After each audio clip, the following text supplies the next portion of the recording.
हमारी संस्कृति, हमारे संस्कार सदा रहें हमारे साथ। सब्सक्राइब करें तिलक। भक्तों नमस्कार, प्रणाम और हार्दिक अभिनंदन। भक्तों, आज हम अपने यात्रा कार्यक्रम में आपको डायमंड नगरी सूरत स्थित एक ऐसे प्राचीन मंदिर का दर्शन करवाने जा रहे हैं जहां देवाधिदेव महादेव का स्वयंभू रूप श्री कंटारेश्वर महादेव विराजमान है। ये स्थान प्राचीन काल में कपिल मुनि का तपस्थल रहा है और यहाँ पर सूर्यकुंड नामक एक जलधारा है जिसे अपने वनवास काल में भगवान श्री राम ने ऋषियों के आग्रह पर पृथ्वी पर बाण मारकर प्रकट किया था।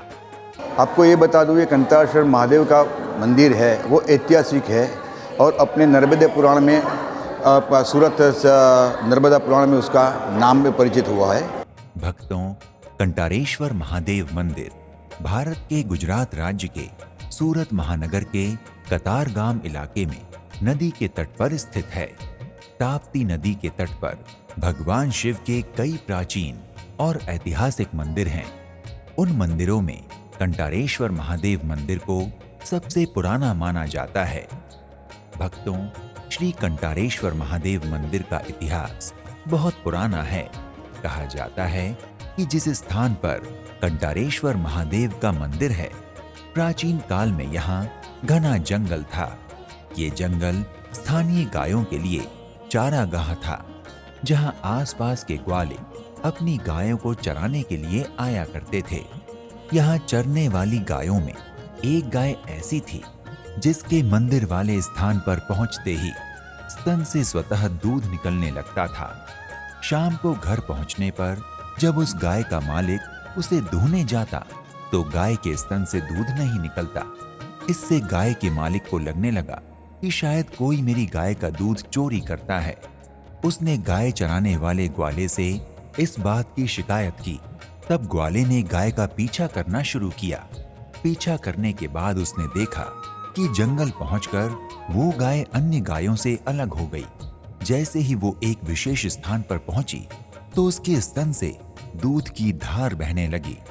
ये देखकर ग्वाले को संदेह हुआ कि यहाँ कुछ है। वो अपने संदेह का निराकरण करने हेतु उस स्थान पर गया। वो स्थान पूर्णतः घास और पत्तों से ढका था, अतः उसे ये पता नहीं चल पा रहा था कि पत्तों के नीचे क्या है। ये जानने की चेष्टा से वो इधर उधर देखने लगा। अचानक उसका पैर एक विशेष स्थान पर पड़ गया।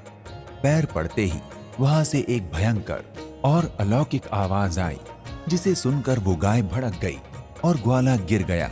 ग्वाले के पैर से वहां जमा पत्तों का ढेर हट गया और वहां एक दिव्य शिवलिंग दिखने लगा। ये किस्सा ग्वाले ने जाकर स्थानीय लोगों को बताया, जिसके बाद सभी स्थानीय लोग यहाँ पहुंचकर पूजा अर्चना करने लगे।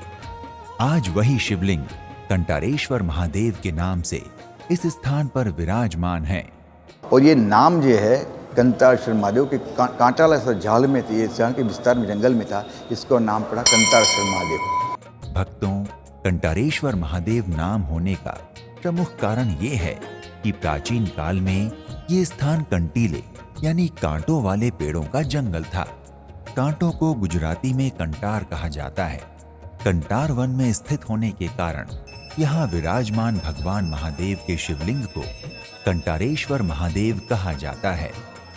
भक्तों, कंटारेश्वर महादेव मंदिर के निर्माण काल और निर्माता का कोई प्रमाण नहीं है, लेकिन लोगों का मानना है कि ये मंदिर हजारों वर्ष पुराना मंदिर है। भक्तों, मान्यता है कि कंटारेश्वर महादेव 5 भाई हैं।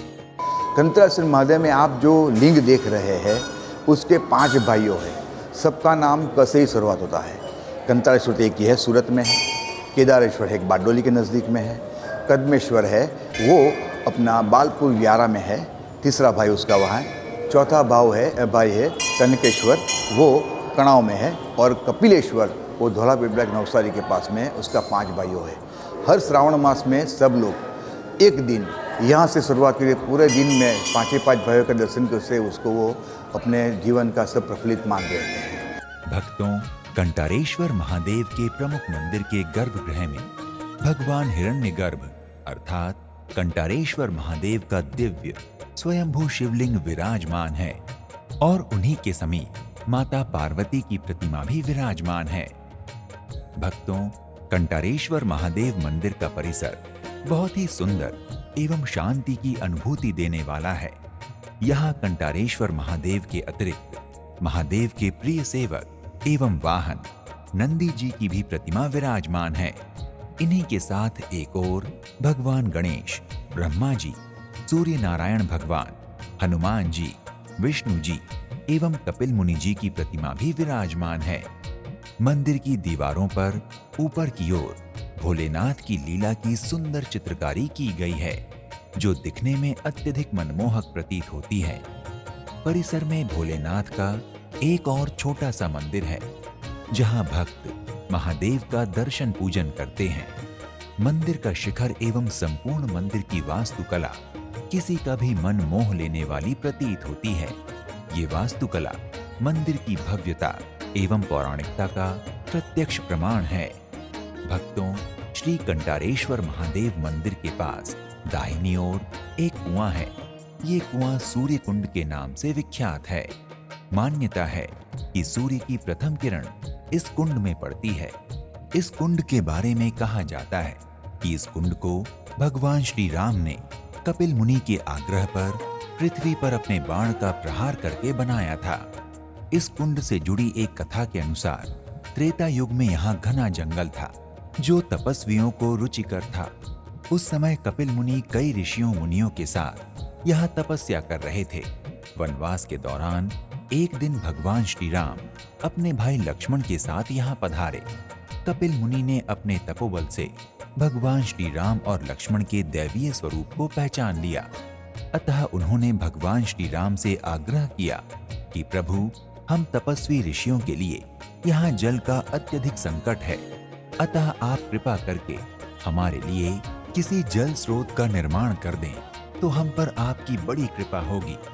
कपिल मुनि के आग्रह पर भक्त वत्सल भगवान श्री राम द्रवीभूत हो गए और त्वरित अपने धनुष की प्रत्यंचा पर बाण चढ़ाकर पृथ्वी पर प्रहार किया, जिससे यहाँ एक फव्वारा प्रकट हुआ।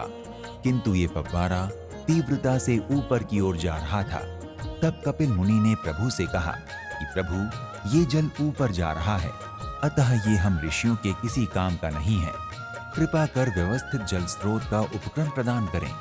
तब भगवान श्री राम ने एक शिला उखाड़ी, जिससे यहाँ एक कुंड निर्मित हो गया। इस कुंड में सूर्योदय की प्रथम किरण पड़ती है, इसलिए ये कुंड अब सूर्य कुंड के नाम से प्रसिद्ध है। इस कुंड के चारों ओर ऊपर की तरफ विभिन्न देवी देवताओं के छोटे छोटे बहुत से मंदिर बने हुए हैं। भक्तों, भगवान श्री राम ने उखाड़ी हुई शिला जहाँ रखी है, वो स्थान ताप्ती नदी के तट पर स्थित महाराष्ट्र का प्रभाषा नामक स्थान है। वहाँ कपिलेश्वर नाम से महादेव का मंदिर है। वहाँ भी भक्तों की भारी भीड़ होती है। भक्तों, शिव आराधना को समर्पित परम पवित्र मास श्रावण में तो यहाँ स्थानीय भोला, घांची और खत्री भक्तों की विशेष भीड़ होती है। वे सब घंटों घंटों तक भगवान शिव के विभिन्न अभिषेक करते हैं। कांवरियों, शिव उपासकों और शिव भक्तों की भीड़ देखते ही बनती है। आज 65 साल की उम्र मेरी हो गई है। मैंने कभी कहीं पे ऐसे 24 घंटे पूजा देखी नहीं है, पर इस मंदिर के अंदर में यहाँ पे 24 घंटे पूजा होती है। श्रावण मास में बहुत विशाल मंदिर है। यहाँ पे आस्था भी इतनी है कि बहुत सारे पब्लिक दर्शन करने के लिए आते हैं और बहुत यहाँ का आशीर्वाद लेते हैं। मनोकामना भी पूरी होती है, यहाँ का आशीर्वाद लेके जाते हैं। श्रावण के दौरान यहाँ कई धार्मिक आयोजनों के साथ साथ महाशिव पुराण कथा पारायण किया जाता है। भक्तों, सूरत के कंटारेश्वर महादेव मंदिर में श्रद्धालुओं का प्रवेश बिल्कुल निशुल्क है, अर्थात कोई शुल्क नहीं लगता। भक्तों, सूरत के कंटारेश्वर महादेव मंदिर के पट भक्तों के लिए सामान्यतः सुबह 5 बजे से रात्रि 8 बजे तक खुले रहते हैं, किंतु सोमवार, प्रदोष, श्रावण और पुरुषोत्तम मास में ये मंदिर भक्तों के लिए सुबह 4 बजे से खुल जाता है। भक्तों, सूरत के कंटारेश्वर महादेव मंदिर में प्रतिदिन 2 आरतियां होती हैं। प्रथम आरती सुबह 7 बजे और संध्या आरती शाम 7 बजे होती है।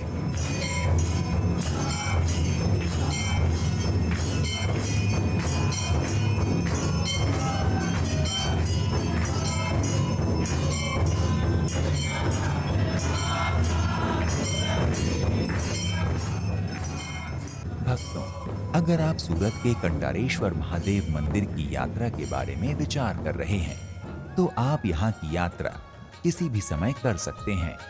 भक्तों, आप वायु, रेल या सड़क मार्ग में से किसी से भी यात्रा करके सूरत कंटारेश्वर महादेव मंदिर पहुंच सकते हैं।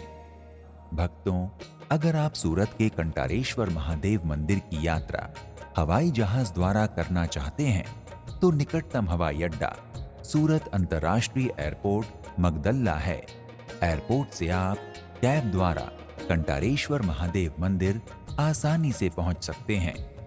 भक्तों, अगर आप कंटारेश्वर महादेव मंदिर की यात्रा सड़क मार्ग से करना चाहते हैं, तो सूरत शहर अच्छी तरह रोड नेटवर्क द्वारा भारत के सभी प्रमुख शहरों से जुड़ा हुआ है। बस से यात्रा करने के लिए भी आपके सामने बहुत से विकल्प होते हैं। आप डीलक्स बस, एसी कोच और निजी वाहन द्वारा सूरत के कंटारेश्वर महादेव मंदिर की यात्रा कर सकते हैं। भक्तों, अगर आप रेल यात्रा द्वारा सूरत के कंटारेश्वर महादेव मंदिर पहुंचना चाहते हैं, तो यहाँ का नजदीकी रेलवे स्टेशन सूरत है। सूरत रेलवे स्टेशन से कंटारेश्वर महादेव मंदिर के लिए बस, टैक्सी तथा ऑटो रिक्शा बड़ी सहजता से उपलब्ध हो जाते हैं। भक्तों, अगर आप सूरत पहुंचकर कंटारेश्वर महादेव का दर्शन पूजन करना चाहते हैं, तो अपने बजट, क्षमता और सुविधानुसार यात्रा का शुभारंभ कीजिए। तो आज के इस एपिसोड में इतना ही। एक नए धाम की यात्रा में फिर मिलते हैं। नमस्कार, प्रणाम, इति शुभम।